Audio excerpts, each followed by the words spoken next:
Hello everyone! Today I will show you how you can create an audiobook by using Vocallab AI.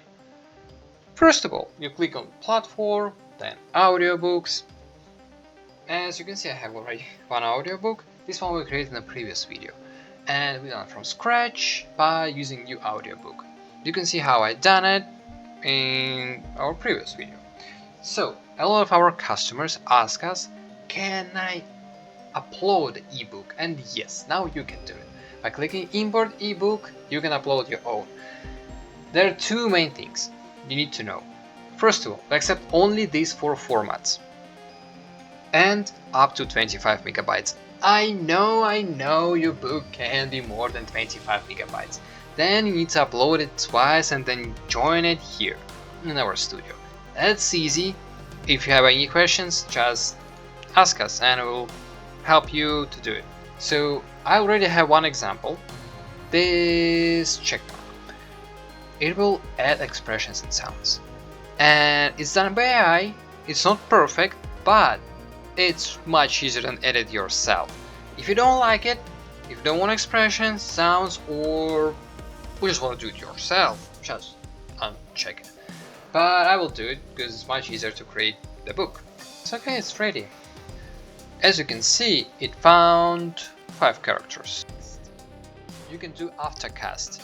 It will find the best voice that will match your character. Clicking it, you can see 5 voices that will match my characters. And I don't want to use them, because I already create some AI voices by using create AI voice. You can see how to do it in our previous video. Here's the book, have all chapters, it has some expressions, not all of them have it. What I will do is generate chapter. Now we need to wait for it to be generated. Okay, our book is ready now. So what we can do, we can listen to it. There was a table set out under a tree in front of the house, and the March Hare and the Hatter were having tea at it. A Dormouse was sitting between them, fast asleep, and the other two were using it as a cushion, resting their elbows on it. I think it sounds really good. I can hear some other parts, and if you don't like it, you can regenerate it. So for example, There's plenty of room. sounds good. So you can regenerate any chapter if you don't like it. As you can see, I have 148 from 149, so something is off. Need to check for it. It's really easy. I found it. So as you can see, it's not generated because okay, everyone know why. So I will just remove this part.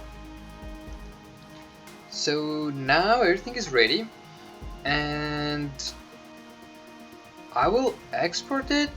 8 minutes, 10 voices, 148 lines, generated. You can hear it or you can download it.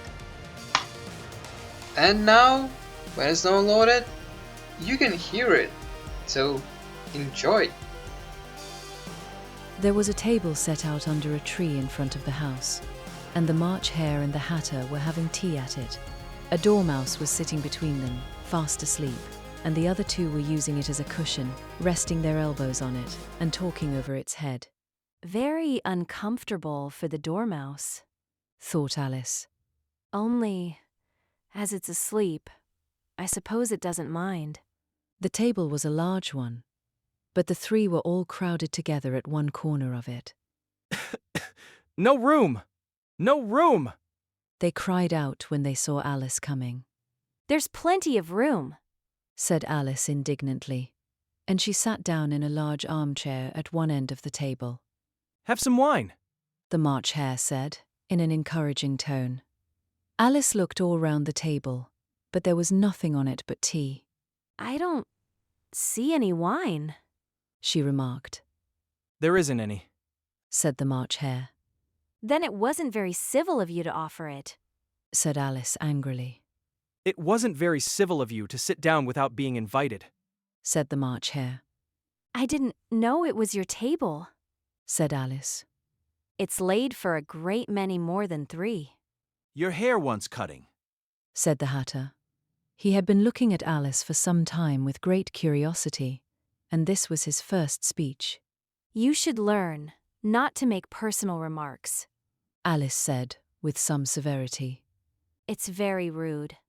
The Hatter opened his eyes very wide on hearing this, but all he said was, Why is a raven like a writing desk? Come, we shall have some fun now. thought Alice. I'm glad they've begun asking riddles. I believe I can guess that. She added aloud, Do you mean that you think you can find out the answer to it? said the March Hare. Exactly so. Said Alice. Then you should say what you mean. The March Hare went on. I do. Alice hastily replied. At least, I mean what I say. That's the same thing, you know? Not the same thing a bit. Said the Hatter.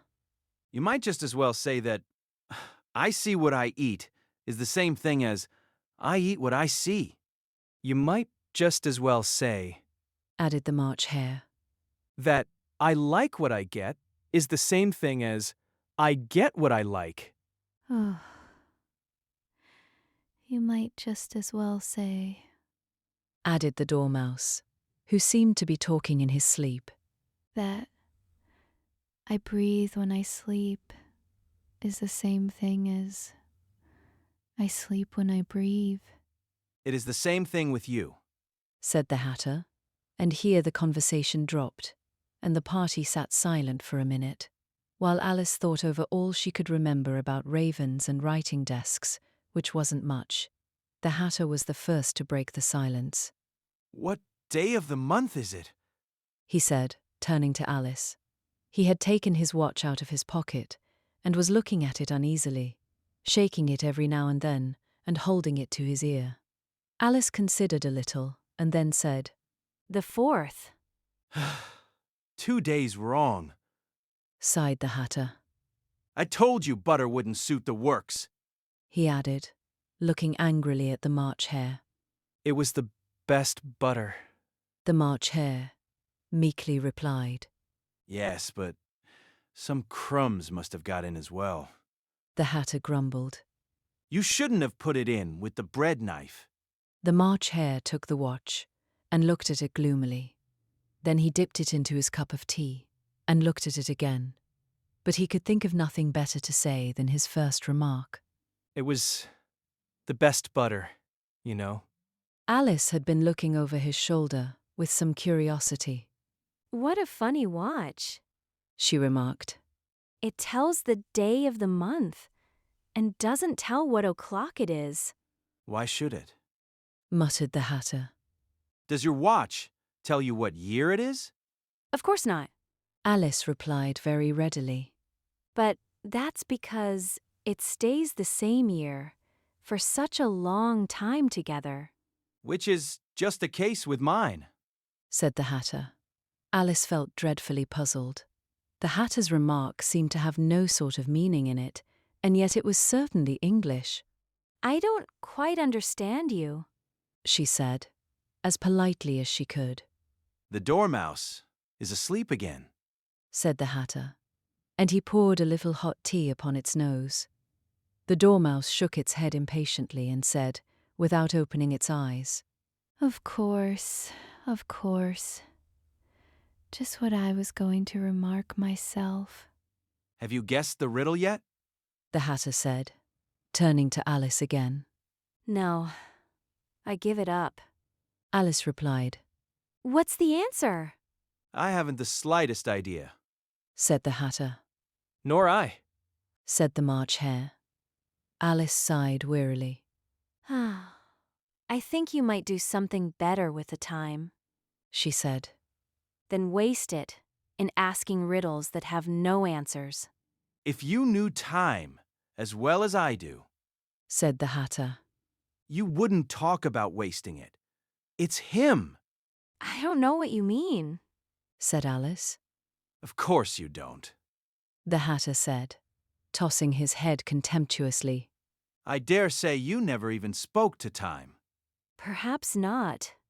Alice cautiously replied. But I know I have to beat time when I learn music. Ah, that accounts for it. said the Hatter. He won't stand beating. Now, if you only kept on good terms with him, he'd do almost anything you liked with the clock. For instance, suppose it were 9 o'clock in the morning, just time to begin lessons. You'd only have to whisper a hint to time, and round goes the clock in a twinkling. 1:30, time for dinner. I only wish it was. The March Hare said to itself in a whisper.